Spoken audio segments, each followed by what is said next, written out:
আসসালামু আলাইকুম ভিউয়ার্স, এখন শুনবেন এই মাত্র পাওয়া আপডেট খবরগুলো। নির্বাচনে কেউ বিশৃঙ্খলা সৃষ্টি করতে পারবে না জানিয়েছেন স্বরাষ্ট্র উপদেষ্টা। জামায়াত-সহ 11 দলের আসন সমঝোতা ঘোষণা নিয়ে সংবাদ সম্মেলন স্থগিত।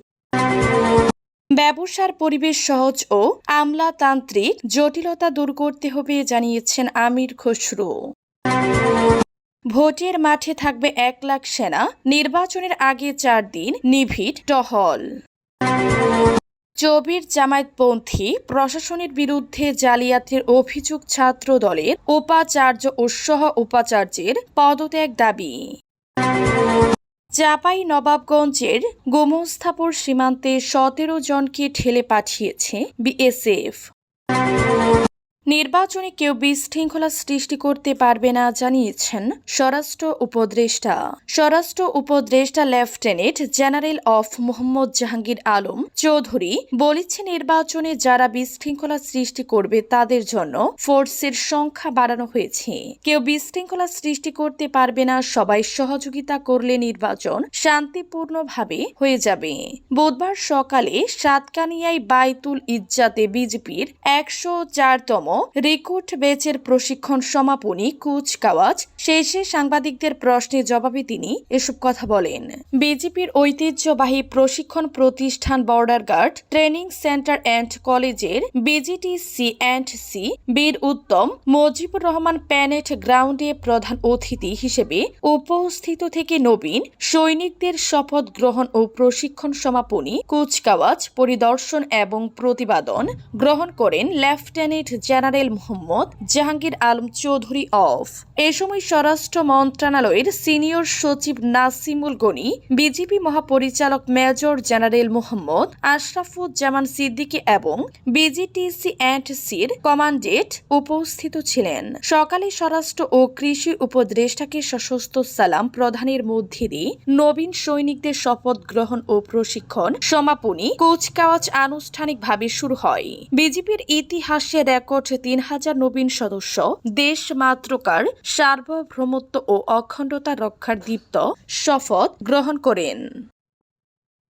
জামায়াত-সহ 11 দলের আসন সমঝোতা ঘোষণা নিয়ে সংবাদ সম্মেলন স্থগিত। বাংলাদেশ জামায়াতে ইসলামী সহ 11 দলের নির্বাচনী আসন সমঝোতা নিয়ে পূর্ব ঘোষিত সংবাদ সম্মেলন স্থগিত করা হয়েছে। বুধবার বেলা 2:15 দিকে এক সংবাদ বিজ্ঞপ্তিতে জামায়াতের পক্ষ থেকে এ তথ্য জানানো হয়। সংবাদ বিজ্ঞপ্তিতে বলা হয়, আজ 14 জানুয়ারি বিকেল 4:30টায় আন্দোলনরত 11 দল ঘোষিত সংবাদ সম্মেলন অনিবার্য কারণবশত স্থগিত করা হয়েছে। জানতে চাইলে 11 দলের সমন্বয়ক ও জামায়াতের সহকারী সেক্রেটারি জেনারেল হামিদুর রহমান আজাদ মুঠোফোনে প্রথম আলোকে বলেন, অনিবার্য কারণে সংবাদ সম্মেলন স্থগিত করা হয়েছে।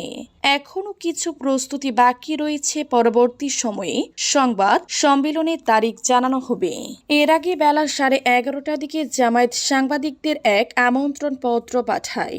সেখানে বলা হয়, আসন্ন জাতীয় সংসদ নির্বাচনে জামায়াত ইসলামী সহ 11 দলের আসন সমঝোতা বিষয়ে চূড়ান্ত ঘোষণা প্রদানের লক্ষ্যে আজ বিকেল 4:30টায় রাজধানীর ইনস্টিটিউশন অফ ডিপ্লোমা ইঞ্জিনিয়ার্স বাংলাদেশের আইডিইভি মুক্তিযোদ্ধা হলে এক সংবাদ সম্মেলনের আয়োজন করা হয়েছে।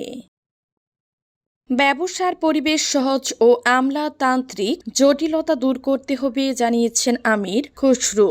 রাজধানীর পাশাপাশি দেশের অর্থনীতিকেও গণতান্ত্রিক করার প্রয়োজনীয়তার কথা জানিয়েছেন সাবেক বাণিজ্য মন্ত্রী ও বিএনপির স্থায়ী কমিটির সদস্য আমির খসরু মাহমুদ চৌধুরী। তিনি বলেন, ব্যবসা বাণিজ্য সহ প্রায় সব ক্ষেত্রে বাংলাদেশ একটি অনিয়ন্ত্রিত দেশ। ব্যবসার পরিবেশ সহজ করতে হবে এবং আমলাতান্ত্রিক জটিলতা দূর করতে হবে। পৃষ্ঠপোষকতার মাধ্যমে ব্যবসা করার সুযোগ দেয়া হবে না। বুধবার ইন্টারন্যাশনাল কনভেনশন সেন্টার বসুন্ধরায় 15তম গ্রেপ এক্সপো 2026 ও পারমেন্ট টেক বাংলাদেশ 2026 উপলক্ষে আয়োজিত উদ্বোধনী অনুষ্ঠানে তিনি এসব কথা বলেন। আমির খসরু বলেন, ব্যবসা সহজ করা ও খরচ কমানোর লক্ষ্যে ভবিষ্যতে ব্যবসায়ীদের সঙ্গে আমলাতন্ত্রের সরাসরি যোগাযোগ কমানো হবে। সব কার্যক্রম ধীরে ধীরে ডিজিটাল পদ্ধতিতে সম্পূর্ণ করা হবে।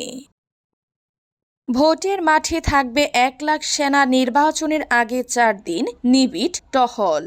ত্রয়োদশ জাতীয় সংসদ নির্বাচন ও গণভোটের আগের 4 দিন টানা সারা দেশে নিবিড় টহল চালাবে আইন শৃঙ্খলা রক্ষাকারী বাহিনী। ভোটারদের মধ্যে নিরাপত্তা ও আস্থার পরিবেশ তৈরির লক্ষ্যে এ টহল দেওয়া হবে। ভোটের পরও 2 দিন থাকবে পাহারা। সব মিলিয়ে 7 দিন মাঠে থাকবে আইন শৃঙ্খলা রক্ষাকারী বাহিনী। আগামী 12 ফেব্রুয়ারি অনুষ্ঠেয় নির্বাচনের সার্বিক নিরাপত্তা পরিকল্পনা চূড়ান্ত করতে গত রোববার স্বরাষ্ট্র মন্ত্রণালয়ের এক সভায় এ সিদ্ধান্ত নেওয়া হয়। স্বরাষ্ট্র উপদেষ্টা lieutenant general of Jahangir Alam চৌধুরীর সভাপতিত্বে অনুষ্ঠিত এ সভায় আইন শৃঙ্খলা রক্ষাকারী বাহিনীর প্রতিনিধিরা উপস্থিত ছিলেন। স্বরাষ্ট্র মন্ত্রণালয় সূত্র জানিয়েছে, এবারে নির্বাচনে বিভিন্ন বাহিনীর প্রায় 9 লাখ সদস্য মোতায়েন থাকবেন। এর মধ্যে সেনাবাহিনীর সদস্য থাকবেন 1 লাখ, পুলিশ থাকবে 1.5 লাখের মতো। সবচেয়ে বেশি থাকবে আনসার ও গ্রাম প্রতিরক্ষা বাহিনীর সদস্য। এই বাহিনীর পরে 6 লাখ সদস্য কাজ করবেন ভোটের নিরাপত্তায়। 24 জামায়াতপন্থী প্রশাসনের বিরুদ্ধে জালিয়াতির অভিযোগ ছাত্র দলের উপাচার্য ও সহ উপাচার্যের পদত্যাগ দাবি। 24 জামায়াতপন্থী প্রশাসনের বিরুদ্ধে জালিয়াতির অভিযোগ ছাত্র দলের উপাচার্য ও সহ উপাচার্যের পদত্যাগ দাবি।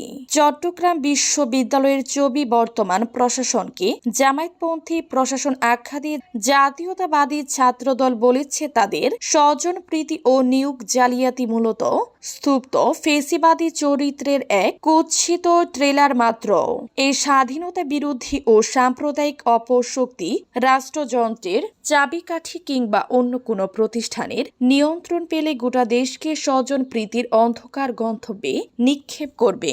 এক সংবাদ বিজ্ঞপ্তিতে এসব অভিযোগ করে চট্টগ্রাম বিশ্ববিদ্যালয়ের উপাচার্য ও সহ উপাচার্যের অবিলম্বে পদত্যাগ দাবি করেছে কেন্দ্রীয় ছাত্রদল। এর পাশাপাশি সহ উপাচার্যের কন্যা নিয়োগপত্র সহ বিতর্কিত ও অবৈধ নিয়োগ অবিলম্বে বাতিল।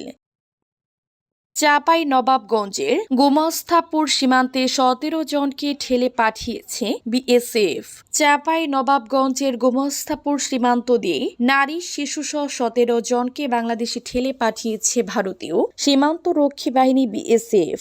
গতকাল মঙ্গলবার রাতের আধারে উপজেলার চারালডাঙ্গা সীমান্ত দিয়ে তাদের দেশে পাঠানো হয়। পরে আজ বুধবার সকালে তাদের আটক করে বিজিপির 16 ব্যাটালিয়ন এক প্লেস বিজ্ঞপ্তিতে জানায়, সীমান্ত পিলার 219 আর সংলগ্ন এলাকা দিয়ে ওই 17 জনকে বাংলাদেশে ঠেলে পাঠানো হয়। পরে সীমান্ত থেকে প্রায় 3 কিলোমিটার ভিতরে শিবনগর বাজার এলাকা থেকে চারালডাঙ্গা সীমান্ত ফাঁড়ির বিজিপির টহল দল তাদের আটক করে। এতে আরও বলা হয়, আটক ব্যক্তিদের মধ্যে 8 জন পুরুষ, 5 জন নারী ও 4টি শিশু।